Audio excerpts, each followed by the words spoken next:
오늘은 종려주일입니다.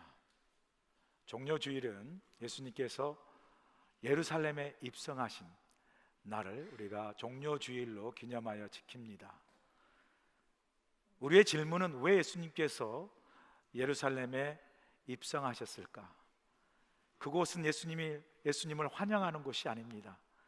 예수님을 대적하는 바리새인과 서기관과 종교 지도자들이 포진하고 있는 그러한 곳을 왜 예수님은 굳이 일부러 올라가셨을까요? 예수님이 예루살렘에 올라가신 그 목적은 우리의 죄를 대속하시기 위하여 십자가에 달려 우리 죄를 구원하시기 위해 예루살렘에 입성하신 것이죠. 예루살렘 입성은 그런 점에서 하나님의 원대한 구원의 거룩한 계획의 첫 출발점이 바로 종려주일에 예수님의 예루살렘에 입성의 사건입니다. 하지만 많은 사람들이 예루살렘 입성하신 예수님의 그 입성의 목적을 잘 이해하지 못했습니다. 당시 유대 백성들과 군중들은 예수님의 입성을 두고 정말 화려하고 멋진 힘과 능력을 가진 그 메시아가 로마 제국을 과감히 무너뜨리고 그들이 그토록 꿈꿨던 새로운 유다 왕국을 건설하는 그러한 정치적 메시아를 기다리고 꿈꾸고 있었습니다.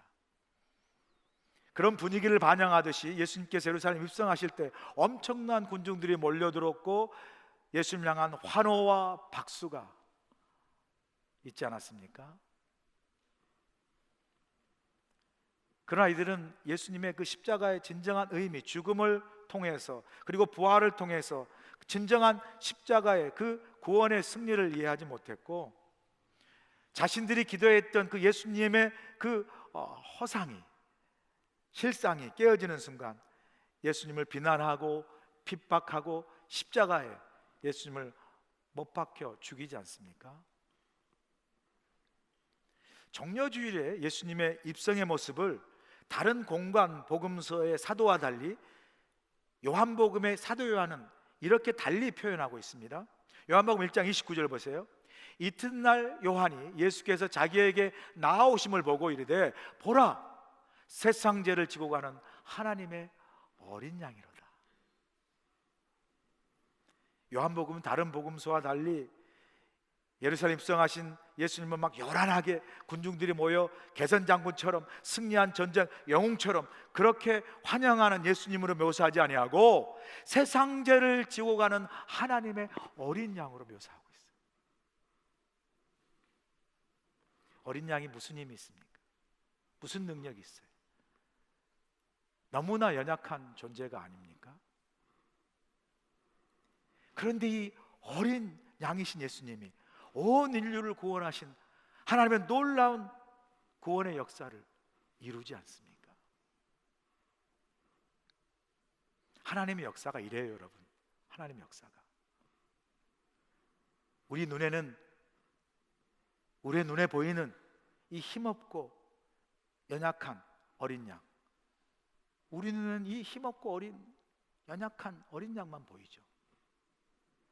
그러나 믿음의 눈으로 보면 이 어린 양 속에 우리를 구원하신 하나님의 놀라운 능력이 담겨져 있어요. 그럼 우리는요 현상만 바라보고 반응하지 말아야 돼요. 믿음은요 반사적 반응이 아니라 하나님의 놀라운 섭리를 보는 것이 믿음이에요. 우리 눈에 보이는 현상 속에 하나님의 놀라운 계획과 섭리가 담겨져 있습니다.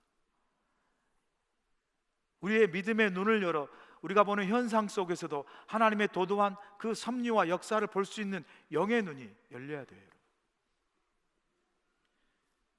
그래서 믿음은 현상에 반사적으로 반응하지 않고 잠잠히 하나님의 계획과 섭리를 기다리는 것, 믿음입니다. 우리 믿음 안에 행함도 있고 기다림도 있고 나아감도 있고 멈춤도 있어요. 우리의 속도가 아닌 하나님의 속도가 믿음이에요. 우리의 급하고 빠른 걸음이 아닌 하나님의 보폭으로 걷는 것이 믿음입니다. 주님의 지신 십자가는요 우리의 방법이 아니에요. 하나님의 방법이세요. 우리의 시간이 아닌 하나님의 시간이요 우리의 걸음이 아닌 하나님의 보폭으로 걸으신 그 걸음이 예수님 예루살렘의 입성의 사건이에요. 저는 오늘 종료주의를 맞아서 이 군중들의 화려한 환호와 박수 속에 감춰진 예수 그리스도의 그 구원의 진정한 승리, 그 승리의 십자가 이야기를 여러분과 함께 나누기를 원해요. 예수님이 예루살렘 입성한 그때가요, 유대인의 가장 큰 명절인 유월절이 바로 임하는 그 시기였습니다. 요한복음 11장 55절 보세요. 유대인의 유월절이 가까움에 많은 사람이 자기를 성결하게 하게 하여 유월절 전에 시골에서 예루살렘으로 올라갔더니, 그래요. 유월절은 유대인 중에 가장 큰 절기죠. 유월절이 뭐죠? 하나님께서 이스라엘 백성, 노예였던 이스라엘 백성들을 바로 왕의 노예에서부터 출애굽, 구원하신 사건이죠. 이날을 기념하기 위해서 예루살렘에 많은 사람들이 각지에서 모여듭니다. 그래서 이 유월절 사건을 구약 성경 출애굽기에 보면요, 이스라엘 백성을 그 바로 왕의 노예로부터 출애굽 유월절에 구원하시는 그 구원의 사건 속에 하나님의 엄청난 기적들이 담겨져 있지 않습니까? 그 완강하고 강팍한 바로에게 하나님께 이스라엘 백성을 노예에서 해방하시기 위해서 모세를 통해서 기적을 행하지 않습니까? 지팡이가 막 뱀이 되게 하고, 나일강이 피로 물들게 하고, 온 막 파리떼가 온 이집트를 덮게 하고, 독종이 모든 이집트를 치게 하고, 그리고 마침내 이집트의 모든 장자가 다 죽어나갈 때 이스라엘 장자들은 패스오버, 하나님께서 지키시고 구원하여 넘어가시는 놀라운 기적이 유월절 사건 속에 담겨져 있습니다. 이런 기적뿐만 아니라 유월절 사건 속에서는 하나님이 직접 개입하신 하나님의 역사가 있어요. 그러한 기적 속에 이스라엘 백성을 보냈던 바로 왕이 바로 마음이 바뀌지 않습니까? 내가 정신이 나갔지 하고, 그 노예들 내가 어쩌다 보냈단 말이야 하고 추격해서 그 노예들을 잡으려고 이스라엘 백성을 추격하지 않습니까? 홍해가 앞을 가로막습니다. 그럴 때 하나님께서 홍해를 가르시고 마른 땅을 밟듯 이스라엘 백성 다 구원한 다음에 바로 병정들과 많은 군사들은 그 물속에 수장하게 하시는, 하나님의 직접 개입하시는 그 역사가 유월절 사건 속에 있어요. 여러분, 이 유월절은 이 하나님의 엄청난 기적들과 하나님의 직접 개입하신 역사를 담고 있는 그러한 절기입니다. 그 절기를 맞는 그 유월절 백성들 마음속에는요, 이런 하나님의 기적을 향한 그러한 마음이 있고요, 동시에 가나안 땅으로 인도하여 새로운 왕국을 세웠던 그때 그 시절을 생각하며 새로운 유대 왕국을 꿈꾸는 백성들의 마음의 기대와 소망이 있었다는 거죠. 이런 유월절의 분위기 속에서 예수님께서 예루살렘에 입성하셨다는 거예요. 그런 점에서 예수님의 예루살렘 입성에 대해서 그 예수님을 환영하는 그 유대 백성들과 군중들이 예수님의 진정한 십자가를 이해하지 못하고 그 십자가를 오해하는 것, 그것은 뭐 이해할 만해요. 그럴 수 있지 않겠습니까? 그러나 문제는 예수님과 함께 3년을 먹고 마시며 함께 생활했던 제자들, 하늘나라의 복음을 가르치고 예수 십자가 달리기 직전에 내가 십자가 달려 죽고 3일 만에 부활하겠다는 그 예수님의 십자가의 순환을 수차례 가르치고 예고하였건만 제자들이 예수님의 십자가의 진정한 의미를 알지 못했어요. 여러분 기억나세요? 그래서요, 예수 십자가를 지러 예루살렘에 가는 그 길목에서 예수님의 수제자로 여겼던 야고보와 요한이 형제잖아요. 서로 예수님 예루살렘에 들어가면 나는 오른편에 쟤는 왼편에 꼭 세워주세요. 십자가를 이해하지 못하니까 나를 중요한 두 자리에 꼭 세워달라고 요구하는 참 철없는 제자들의 모습을 우리가 보지 않습니까? 그런 점에서는 오늘 종료주의를 맞는 우리가 이 예수님의 십자가의 진정한 의미를 멈추어 우리가 다시 한번 생각해 볼 필요가 있습니다. 오늘 본문에 보면요, 이 종료주의를, 십자가를 지시기에 걸어가신 그 종료주의 예루살렘 입성에 대해서, 그리고 예수님이 지실 그 십자가의 다양한 관점을 오늘 본문에서 우리는 발견할 수가 있어요. 제 설교 제목처럼 오늘 본문을 통해서 종료주일에 생각하는 십자가를 여러분과 함께 말씀을 통해 나누고 싶어요. 이 종료주일에 생각하는 첫 번째 십자가는요, 바로 유대 민족의 십자가예요. 본문 8절 9절 보실까요? 무리의 대다수는 그들의 겉옷을 길에 펴고 다른 이들은 나뭇가지를 베어 길에 펴고 앞에서 가고 뒤에 따르는 무리가 소리 높여 이르되 호산나 다윗의 자손이여 찬송하리로다 주의 이름으로 오시는 이여 가장 높은 곳에서 호산나 하더라 그래요. 예루살렘에 입성하시는 예수님을 바라보고 군중들이 막 환영하지 않습니까? 소리치지 않습니까? 이 군중의 함성과 소리치는 군중의 환영은요 얼마나 화려했겠습니까? 종려나무를 깔고 겉옷을 막 길에 펴고 소리 지르고 박수치며 하는 그 장면은 정말 화려한 그러한 환영식 개선식 같지 않겠습니까? 왜요? 백성들이 그렇게 자신들을 해방하고 새로운 왕국을 세울 메시아를 기다렸기에 지금 오신 예수님은 해방자고 새로운 왕국의 왕인 거예요. 그래서 자신들의 겉옷을 깔고 호산나, 호산나가 뭐죠? 호산나의 뜻이 우리를 구원하소서라는 뜻이잖아요. 그렇게 막 박수치고 환호하는 이 함성 속에 담긴 십자가는요 화려한 영광의 십자가예요. 그런데요 오늘날 우리 교회 우리들 마음속에 자리 잡고 있는 십자가도요 이 군중들이 꿈꾸는 십자가와 다르지 않아요. 군중들이 기대했던 그 주님을 바라보며 꿈꾸었던 화려한 십자가, 영광의 십자가를 꿈꾸듯이요 우리도요 신앙생활하면서 우리가 바라는 원하는 십자가는요 고생하고 고난하는 십자가 아니에요. 화려하고 영광스러운 십자가를 우리가 다 원해요. 마치 십자가 목걸이를 여러분 많이 걸으시죠? 저는 안 걸었지만 여자분들 많이 걸으시잖아요. 십자가 목걸이 걸을 때 아침에 거울 보시면 목걸이 해야지 하고 걸으시면서 아 이건 내 고난의 십자가야 그러고 목걸이 거는 분 계세요? 멋있게 걸어야지 여기다 다이 하나 박을까? 하고 이렇게 좀 잘 이렇게 보이는 그 보석 같은 장식품 같은 십자가, 어느 누가 십자가를 걸으면서 고난을 생각하며 걷는 분 아마 한 번도 없을 겁니다. 여러분 그런데요 이 종려주일에 생각하는 십자가는 이러한 화려한 장식품이 아니에요. 이 종려주일에 우리가 생각하는 십자가는요 세상 죄를 지고 가는 어린 양의 고난이 그 속에 담겨 있는 십자가예요. 우리의 모든 죄를 담아 어린 양의 희생으로 자신이 죽어 우리를 살리는 그 십자가의 생명의 고난과 희생이 담겨져 있는 십자가가 바로 우리 종려주일에 우리가 생각해야 할 십자가예요. 이 십자가는 세상 사람들에게 정말 미련해 보여요. 바보같이 보여요. 그런데 이 미련한 십자가가 우리를 구원한 하나님의 능력이라고 성경은 말합니다. 고린도서 1장 18절 보세요. 십자가의 도가 멸망하는 자들에게는, 깨닫지 못하는 자들에게는, 세상 사람들에게는 정말 미련한 것이에요. 그러나 구원을 받는 우리에게는 하나님의 능력이, 할렐루야. 이게 십자가의 능력이잖아요. 종려주일 우리가 군중들이 외쳤던 화려한 영광의 십자가, 화려한 그러한 능력과 정치적 메시아가 아니라 우리가 이 화려한 함성과 박수 대신 그 십자가 앞에 제일 먼저 우리가 해야 할 게 뭐죠? 내 자신의 죄를 깨닫는 거예요. 이 십자가가 나의 죄를 대속하게 해주신 주님의 십자가임을 깨닫고 제일 먼저 우리가 십자가 앞에 내 죄를 깨닫는 거예요. 제일 먼저 그 십자가 앞에 나를 봐야 돼요. 나를 보니 나는 죄인 중에 괴수인 거예요.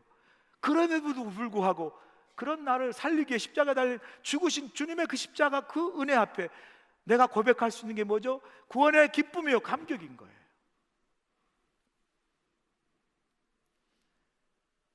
그 십자가를 바라보며 내 자신의 화려한 영광과 내 세상의 화려한 성공을 꿈꾸는 그러한 십자가를 바라보다 신앙생활하고 교회하다가 내가 원치 않는 그러한 십자가, 원치 않는 그런 신앙의 경험을 하게 될 때, 내가 원치 않는 십자가를 내가 경험하게 될 때, 순간 어떻게 되죠? 호산나 우리를 구원하소서 소리쳤던 이 화려한 음성이 빌라도 총독이 말합니다. 바라바냐 예수냐? 바라바는 살리시고 예수는 십자가에 못 박으소서, 십자가에 못 박으소서라고 외치는 저주의 함성으로 바뀌고요, 내가 원치 않는 십자가를 내가 경험할 때, 내가 원치 않는 대로 되어질 때, 그 십자가를 경험할 때 박수를 치고 겉옷과 종려가지를 흔들었던 우리 두 손에 돌과 못과 망치를 쥐고 예수님을 십자가에 못 박는 일들이 다름 아닌 우리들이 행하는 것임을 십자가 앞에 깨달아야 한다는 거예요. 여러분, 이렇게 우리의 마음이요 언제든지 바뀝니다. 사람들은 말하죠, 사람들 믿지 말라고, 사람들 마음 믿지 말라고. 아니에요. 여러분 자신의 마음을 믿지 마세요. 멀리 갈 거 없으세요. 여러분 자신의 마음도 믿지 마세요. 여러분 보지 않습니까? 내 마음도 나도 모르게 변해요. 십자가는 보세요, 이렇게 호산나 하고 외쳤던 함성이 십자가에 못 박으라고 쉽게 돌변한 우리의 얄팍하고 간사한 마음을 십자가는요 거울처럼 보여줘요. 여러분, 이 십자가 안에요, 십자가는 마치 거울 같아요. 주님 사랑합니다라고 호산나 외쳤던 그 음성이 어느 순간 예수를 못 박으라 바꾸는 저주의 함성으로 바뀐 그 우리의 마음이, 그 두 상반된 함성과 마음이 어디에? 십자가에 고스란히 담겨 있어요.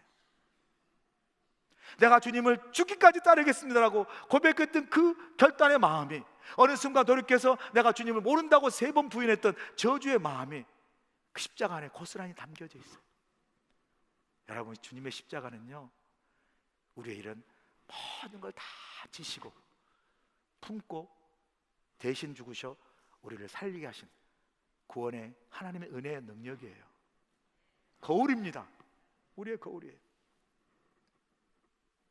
그에게 사도 바울은요 빌립보 교회와 교인들에게 이렇게 서신을 보냅니다.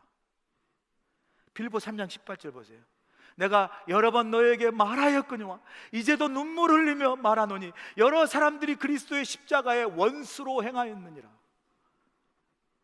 성도인 우리에게, 빌립보 교인들에게 눈물 흘리며 사도 바울이 호소하는 게 뭔지 아세요? 너희가 그리스도 십자가의 원수로 행하였다라는 거예요. 무슨 뜻이죠? 내가 원치 않는 십자가,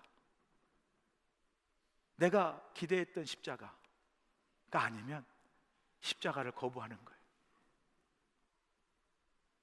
내가 원치 않는 십자가면 그 십자가로 주님을 못 박는 거예요.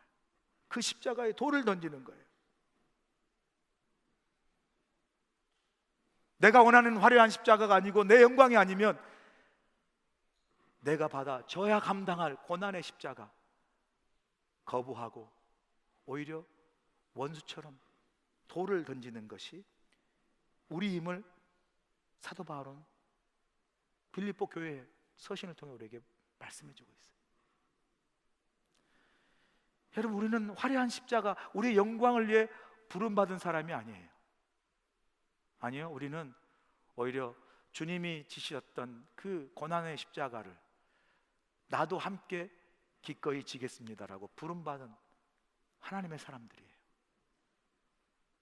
내가 원하는 화려한 성공과 영광의 십자가만 쫓기에 부름받은 게 아니라 내가 원치 않고 기대하지 않았던 십자가도 기꺼이 주님과 함께 지도록 부르심을 받은 사람이 우리 모두예요.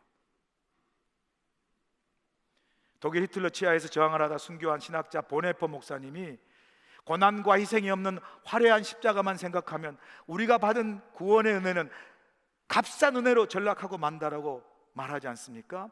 그의 책 The Cost of Discipleship, 제자도의 희생이라는 그 대가에라는 책에서 값싼 은혜를 이렇게 정의합니다. 한번 들어보세요. 값싼 은혜는 회개 없이도 죄를 용서하는 설교요, 공동체 훈련도 없이 베푸는 세례요, 제 고백도 없이 참여하는 성만찬이요, 인격적인 참여 없는 면제의 확인입니다.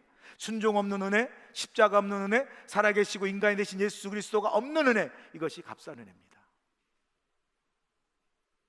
어느 순간 우리 마음에 주님의 은혜가 사라질 때가 있어요. 어느 순간 우리 마음에 회개보다 교만이 자리 잡을 때가 얼마나 많습니까?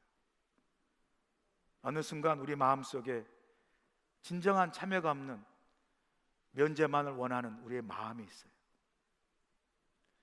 우리가 져야 할 십자가는 값싼 은혜가 아니라, 화려한 십자가가 아니라, 십자가 앞에 내 자신을 내어놓고 나의 죄를 회개하고 주님이 우리에게 보여주신 대로 순종과 희생을, 나도 주님과 함께 더불어 기꺼이 지는 고난의 십자가.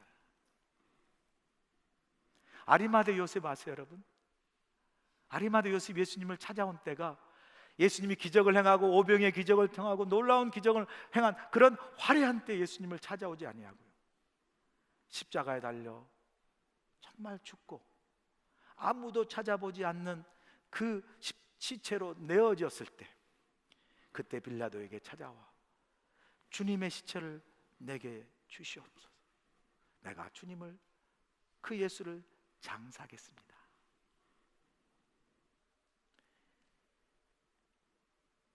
화려한 예수님을, 그의 영광을 위해 품은 것이 아니라 화려하지 않고 오히려 죽어 시체이신 예수님을 품에 안을 수 있는 이러한 십자가의 정신이 우리 모두에게 필요합니다. 이 종려주일에 화려하고 내 자신의 영광이 아닌 고난과 순종을 우리를 위해 기꺼이 헌신하시고 희생하신 그 예수님의 십자가를 우리도 기꺼이 함께 질 수 있는 우리 모두가 되실 주여 간절히 축원합니다. 두 번째 우리가 생각할 십자가는요, 나귀 주인의 십자가예요. 본문 2절 3절 한번 보실까요? 이르시되 너는 맞은편 마을로 가라. 그리하면 곧 메인 나귀와 나귀 새끼가 함께 있는 것을 보리니 풀어 내게로 끌고 오라. 만일 누가 무슨 말을 하거든 주가 쓰시겠다 하라. 그리하면 즉시 보내리라 하시니. 그래요. 여러분, 숨은 그림 찾기 한번 할까요? 이 구절에서 숨어 있는 사람은 누구일까요? 너무 어려워가지고 대답을 못하셔요. 이 구절에 숨어 있는 사람은 나귀 주인이에요. 나귀 주인. 나귀 주인이란 말이 없거든요. 그런데 이 나귀 주인은요, 예수님의 예루살렘 입성에 없어서는 안 될 그 입성을 도운 주역 중에 한 사람입니다. 왜냐고요? 예수님이 예루살렘 입성하실 때에 가장 중요한 소품 도구가 있어요. 그게 뭐죠?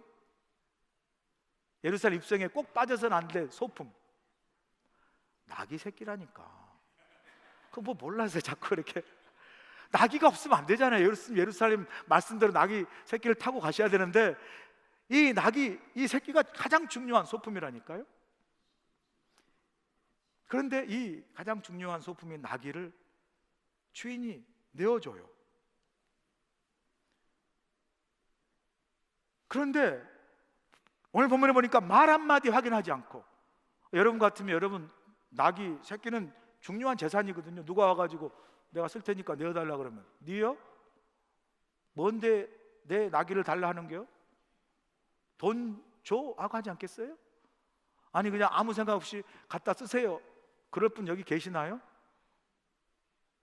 그런데 본문에 보니까 한마디도 대꾸하지 아니하고 자신의 나귀를 내어줬다라고 그렇게 성경은 기록하고 있거든요. 어떻게 그게 가능하죠? 어떤 주석자는 이렇게 나귀 주인이 나귀 새끼를 내어준 것은 성령에 감동된 신적 권위에 복종한 그러한 순종이다 라고 해석하는 것도 있어요. 그럴 수 있죠. 뭐 주님은 전능하신 분이니까 그분의 마음을 신적 권위로 감동시켜서 뭐 해줄 수 있죠. 그런데 거기까지는 우리가 잘 모르겠고요, 그죠?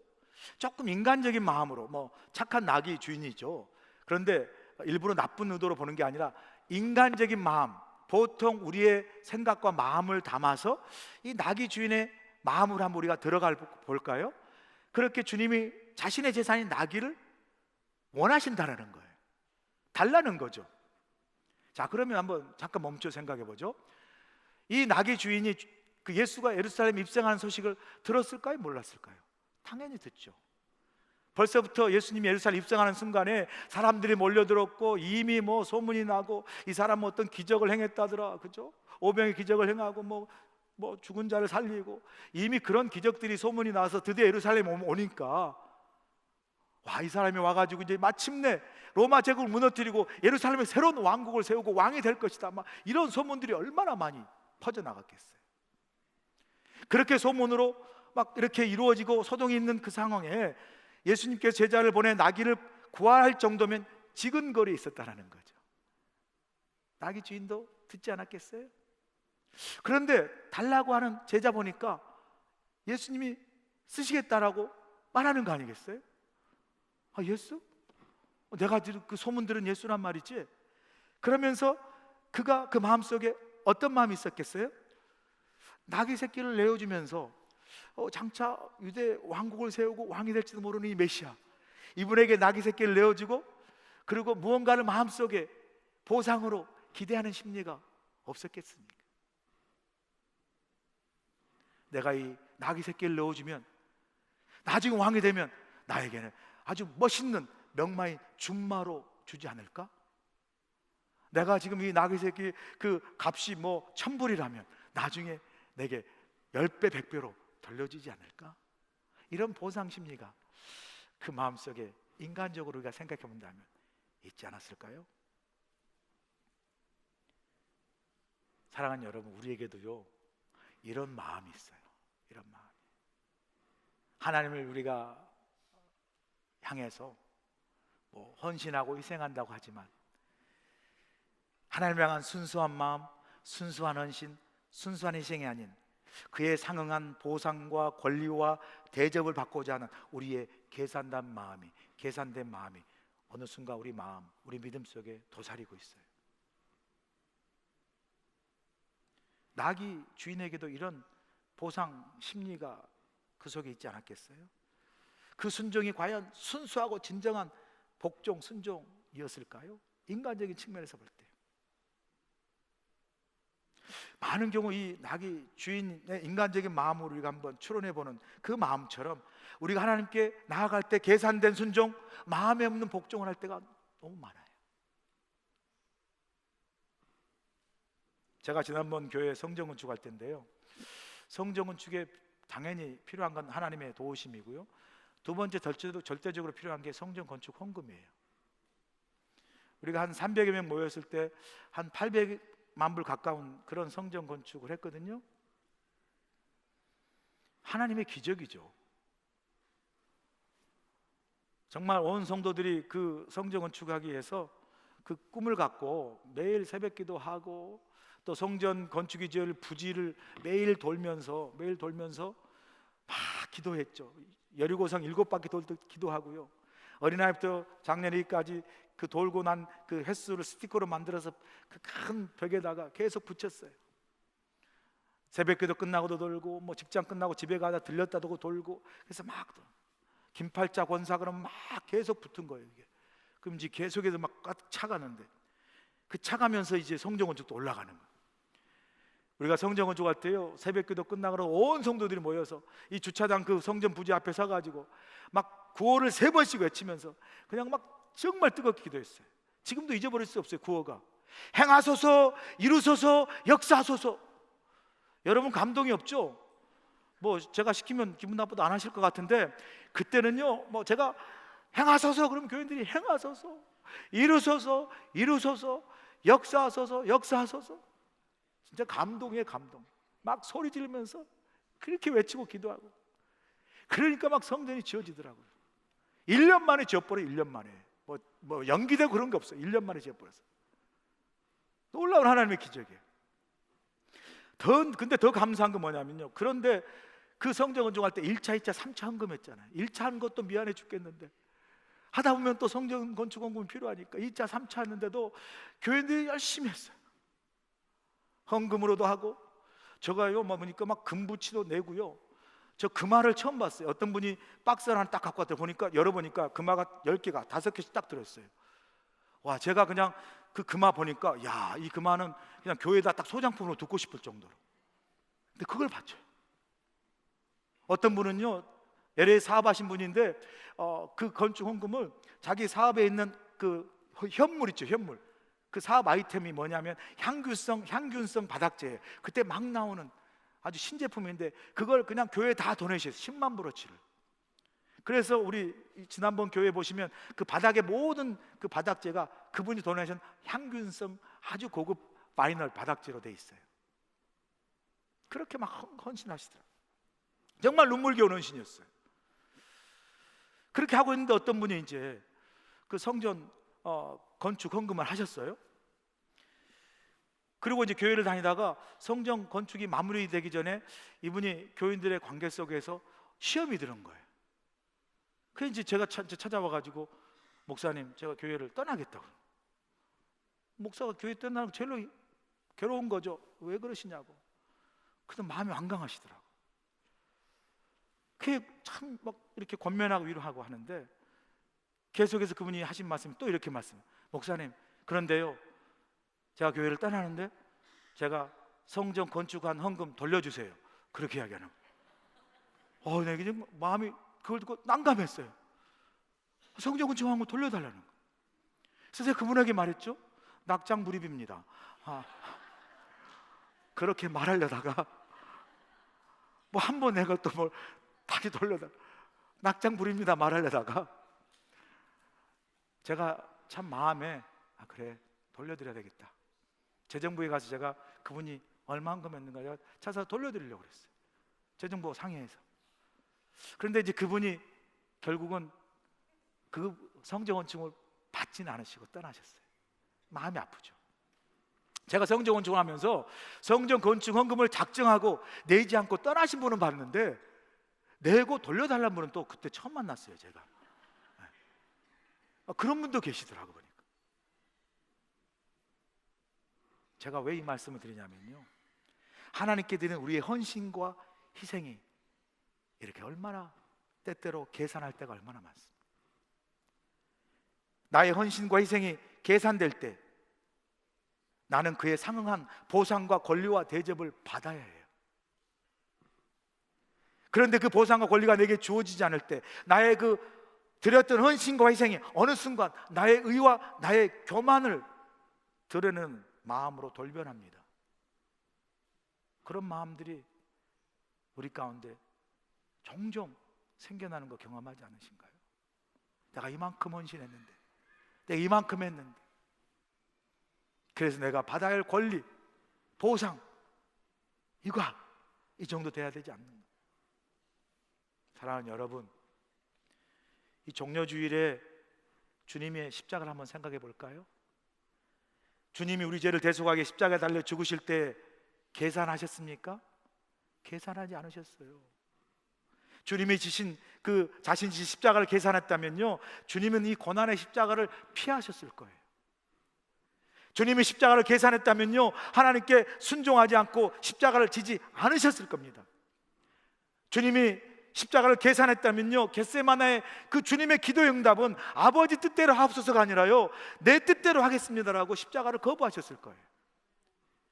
주님이 십자가를 계산했다면요, 저들의 죄를 내게 돌려옵소서 기도하는 대신 저들의 죄를 반드시 저들에게 물으십시오라고 기도하셨을 거예요.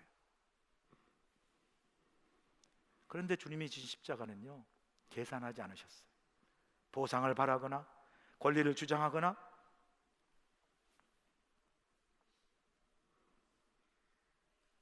그 어떤 대가도 요구하지 않으셨어요.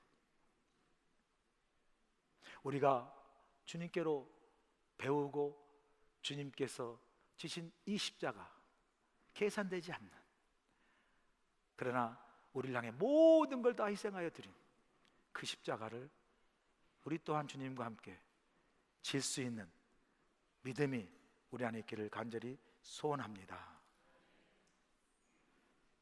주님께서 아무것도 계산하지 않으시고 다 내어주신 것처럼 이 종려주일에 주님께서 나를 향해, 여러분을 향해 내가 쓰시겠다 요구하시는 나의 나귀를 주님께서 요구하실 때 여러분의 나귀는 무엇인가요? 나의 물질, 나의 시간, 나의 건강, 나의 재능, 나의 인생, 주님께서 내가 쓰시겠다 요구하실 때 아무런 계산 없이 우리 모든 걸 주신 것처럼 아무런 계산 없이 주님 여기 있나이다 주께서 쓰시옵소서 라고 기꺼이 우리의 나귀를 내어드릴 수 있는 저와 여러분 되시 주의 간절히 축원합니다. 마지막으로 우리가 생각하고 싶은 십자가는 나사렛 예수의 십자가예요. 본문 10절 11절 보세요. 예수께서 예루살렘에 들어가시니 온 성이 소동하여 이르되 이는 누구냐 하거늘 무리가 이르되 갈릴리에서 나온 선지자 예수라 그래요. 예수님 입성할 때 막 백성들이 호산나 외치니까 예루살렘에 온 성이 소동이 일어나지 않습니까? 주위 사람들 이게 무슨 소리냐고 누가 왔길래 도대체 이런 난리냐라고 서로 묻지 않았겠어요? 그때 백성들이 호산나 호산나 다윗의 자손 예수여 라고 불렀던 이 군중들의 이 노래, 이 찬양이요 시편 113편에서 118편에 해당되는 내용이에요. 왜 이 찬양을 호산나 호산나 다윗의 자손이여 백성들이 불렀겠어요? 예수님을 메시아로 생각했기 때문에 그래요. 자신들을 새롭게 해방시키고 새로운 왕국을 세울 정치적인 메시아로 생각했기 때문이에요. 특히 다윗의 자손이라는 말 속에 가장 부강한 왕국을 세웠던 다윗의 왕국처럼 새로운 왕국을 이제 세울 그 왕으로 예수님을 기대했다라는 거죠. 유대 역사자 요세푸스의 기록에 하면 그 6월절에 그 예루살렘에 모여든 사람들이 300만 명이 300만 명. 어마어마한 숫자죠. 만약 예수님께서 정말 자신의 화려한 십자가를 하나님의 아들임을 정말 멋지게 슈퍼스타처럼 증명하고 싶으면 이처럼 좋은 때가 없잖아요. 여러분 뭐 초대해도 되고 오세요 RSVP 해가지고 300만 명 모이겠어요? 말하지 않아도 6월절에 300만 명이 다 모였잖아요. 그때 예수님께서 엄청난 능력과 기적으로 하나님의 아들임을 증명하면 얼마나 멋졌겠어요. 그런데 오늘 본문에 보니까 이 사람이 누구냐고 이야기할 때 사람들이 말합니다. 갈릴리 나사렛에서 나온 선지자 예수라. 여러분 갈릴리 나사렛은요 예수님이 태어난 곳이 아니에요. 예수님의 고향은 베들레헴입니다. 바로 예루살렘 옆에 베들레헴. 베들레헴은요 명문 지역입니다. 예루살렘 붙어 있고요, 그죠? 그리고 예루살렘 안에서 많은 역사들이 베들레헴에서 일어나는 아주 귀한 곳이에요. 그런 반면에 나사렛은 저 갈릴리 북방 변방에 아주 무시하고 비천한 곳이에요. 사람들이 이 사람이 누구냐 이야기할 때 나사렛 예수라 말한 그 이유 속에는 예수님이 지신 십자가가 이렇게 겸손한 나귀 새끼를 타고 화려한 베들레헴이 아닌 아주 변방에 아주 비천한 나사렛 예수의 모습으로, 그 겸손한 모습으로 십자가를 기꺼이 지신 예수님을 상징해 표현하고 있는 거죠. 정말 우리에게 필요한 십자가, 화려한 십자가도 아니고 계산된 십자가도 아니라 하나님의 뜻을 따라 묵묵히, 비록 그것이 나귀 새끼라 할지라도, 비록 그것이 베들레헴이면 나사렛이라 할지라도 내가 원하는 영광이 아닌 하나님의 뜻을 묵묵히 순종하며 겸손하게 걸어가는 주님의 그 걸음이 이 종료주일에 우리 모두 있기를 간절히 축원합니다. 동화 중에 이런 동화가 있어요, 여러분. 개구리 한 마리가 추운 겨울에 추운 지역에 살았어요. 그런데 남쪽 따뜻한 나라로 가고 싶어요. 근데 갈 수가 없잖아요. 생각했어요. 그랬더니 마침 남쪽 나라 따뜻한 곳으로 이동하는 철새 기러기가 있는 거예요. 야, 저 철새 기러기와 함께 가면 되겠다. 그런데 어떻게 가죠? 어떻게 가지?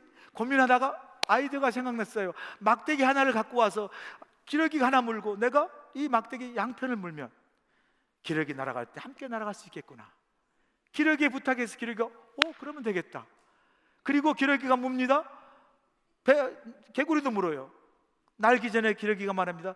개구리야, 절대 말하지 마. 그러고 날아갑니다. 야, 정말 개구리가 막 공중에 멋지게 날아가잖아요. 사람들 밑에서 어머머, 어떻게 개구리가 저렇게 날지? 저런 아이디어는 어디서 나왔지? 그 소리는 개구리가 견디지 못하겠는 거예요. 어떻게 해요? 내 생각이에요 하고 말했어요. 어떻게 됐죠? 떨어져 죽었어요. 제가 이 이야기를 드린 이유가 있어요. 우리 안에 이런 개구리의 모습이 있다라는 거죠. 성경은 교만은 패망의 선봉이라고 이야기합니다. 하나님이 제일 싫어하는 게 교만이에요. 자, 그럼 제가 여러분에게 묻겠습니다. 앞서 얘기한 개구리 이야기에서 무엇이 개구리의 교만일까요? 내가 생각했어요라고 말한 것이 개구리의 교만일까요? 아니면 이렇게 자랑하고 싶은 개구리의 마음이 교만일까요? 자, 거꾸로 무엇이 겸손일까요? 개구리가 내가 생각했다고 말하고 싶은데 이 말하면 떨어져 죽을까 봐 참고 말하지 않는 것이, 그게 교만하지 않고 겸손한 걸까요? 이런 게 교만이고 겸손이라면요, 이건 인간적인 차원에서의 윤리적 겸손이고 교만이에요. 도덕적 교만이에요. 잘한 일이 있어도 내가 했다고 말하지 않고 숨기면 겸손이 되고, 내가 했다고 자랑하면 교만이 되는 것은 인간적 수준의 윤리적 차원이라니까요. 그러나 성경에 말하는 겸손과 교만은 하나님과 관계에서, 예수님과 관계에서 정의되고 있어요. 개구리의 진짜 교만이 뭔지 아세요, 여러분? 자신이 어떻게 날아가고 있는가를 보지 않는 것이 진짜 교만이에요. 자신이 궁리해낸 방법이 자신을 날게 하는 것이 아니라 자신이 지금 기력으로 인해서 날고 있음을 보지 않는 것이 교만이라니까요. 그래서 겸손은 자기 생각이 아니라 기력으로 인해서 날고 있음을 아는 것이 겸손이고요, 교만은 자신만 보고 기력을 보지 않는 것이 교만이에요. 적용해 볼까요? 우리 성도에게 있어서 교만은 뭔지 아세요? 나를 붙들어 인도하고 계신 하나님, 우리 주님을 보지 않는 게 교만이에요. 내 생각과 내 방법으로 날고 있는 것이 아니라 나를 붙들어 날게 하시고 살게 하시는 하나님을 보지 않는 것이 교만이에요. 그래서 교만하다는 건 뭐죠? 나만 보고 하나님을 보지 않고 하나님 관계에서 벗어나 있는 게 교만입니다. 사랑하는 여러분, 우리 각자 서 있는 자리가 다르고 생각이 다르고 다 달라요. 그럼에도 불구하고 우리가 하나 될 수 있는 것은 나를 바라보지 아니하고 우리 앞에 놓여있는 주님의 십자가를, 우리가 어떤 곳에 어디에 있든지 한 곳으로 우리가 주님의 십자가를 바라볼 때 우리가 하나 될 수 있고, 우리가 하나 된 공동체를 다시 세워 나갈 수 있을 줄로 믿습니다. 이 말씀으로 제 설교를 마무리하고 싶어요. 갈라디아서 2장 20절입니다. 내가 그리스도와 함께 십자가에 못 박혔나니 그런즉 이제는 내가 사는 것이 아니요 오직 내 안에 그리스도께서 사시는 것이라. 이제 내가 육체 가운데 사는 것은 나를 사랑하사 나를 위하여 자기 자신을 버리신 하나님의 아들을 믿는 믿음 안에서 우리가 다 살아감으로, 나는 죽고 이 종려주의 예수로 다시 사는 진정한 십자가를 우리 가슴에 새기는 이 종려주일이 되시길 주로 간절히 축원합니다. 기도하시겠습니다. 좋으신 아버지 하나님, 주님이 십자가를 지시는 종려주일에 진정한 주님의 십자가의 의미를 깨닫지 못하고 화려한 군중 속에 함께 소리 지르고 함께 박수치고 함께 겉옷을 땅에 깔고 종려가지를 흔들었지만, 진정 그 주님의 십자가의 그 예루살렘 입성의 걸음이 나의 죄를 대속하여 죽기까지 나를 사랑하신 주님의 그 놀라운 십자가의 구원의 희생이여 은혜임을 깨닫지 못하는 우리의 마음을 이 시간 돌아보게 하시고, 이 사순절, 이 종려주일에 나를 향해 계산되지 않는 십자가, 나를 향해 아무런 조건 없이 모든 걸 다 바친 주님의 그 놀라운 희생의 사랑을 다시 한번 깨달아 나는 죽고 주님으로 다시 사는 우리 모두가 될 수 있도록 우리 모두와 함께하여 주시옵소서. 예수님의 귀하신 이름으로 기도합나이다. 아멘. 이제는 우리 주 예수 그리스도의 크신 은혜와 우리 하나님 아버지의 무한하신 사랑하심과 성령님의 감동 역사하심이, 화려한 십자가, 내 자신의 영광만을 추구하는 십자가, 계산된 십자가 다 벗어버리고 계산하지 않고 우리를 죽기까지 사랑하신 주님의 그 십자가, 자신의 몸을 비워 이 땅에 가장 천하고 천한 낮은 자리까지 임하셔서 겸손히 십자가를 주신 그 주님의 십자가를 이 종려절의 가슴에 품고 나아가 그 십자가의 능력으로 세상을 넉넉히 이기고 믿음으로 승리하는 삶, 세상을 하나님 나라 이 땅 아름답게 세워가는 믿음의 삶을 신실하게 살아낼 수 있는 우리 모두가 될 수 있도록 함께하여 주시옵기를 예수님의 기하시는 바대로 간절히 축원하옵나이다. 아멘.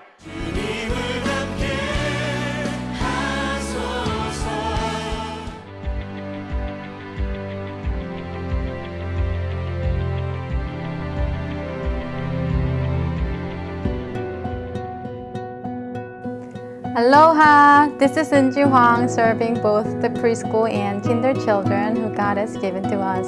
We raise our children with the love of God along with wonderful teachers. We're sharing the gospel in various ways so that our children can easily learn the words of God. We are gladly serving our children so that they can experience joy, happiness, and God's love through our ministry. I hope to see you soon. Mahalo! Aloha and welcome. I am Director Ellen No for Awana and Elementary Ministry. Together, teachers and I work together to strengthen our children's faith walks through the words of God, praise, and fellowship. Awana is a global program designed for the discipleship of over 4 million children. We invite you to join us in Awana and Sunday worship, and we look forward to seeing you soon. God bless you all. Aloha! Hello, my name is Nathan Lee and I am the youth pastor for our beloved 6th to 12th graders. Our youth ministry is a safe and encouraging community for students to build a firm foundation in their faith, identity, and future. During these years, students are trying to figure out who they are while learning how to successfully navigate and lead their lives. We hope to come alongside our youth during these formative years to support, encourage, and guide them with the Word of God and His love. Our vision is to see a youth that is awakened to the reality of Jesus Christ and to live passionately for Him. Our aim is to see our students powerfully encounter God's love, to empower them to go all in for Jesus, and to prepare them to live out their faith with courage and boldness. Our prayer is that our students will discover their eternal security in the purpose and the hope of the gospel as they experience the living power of the Holy Spirit in their personal lives.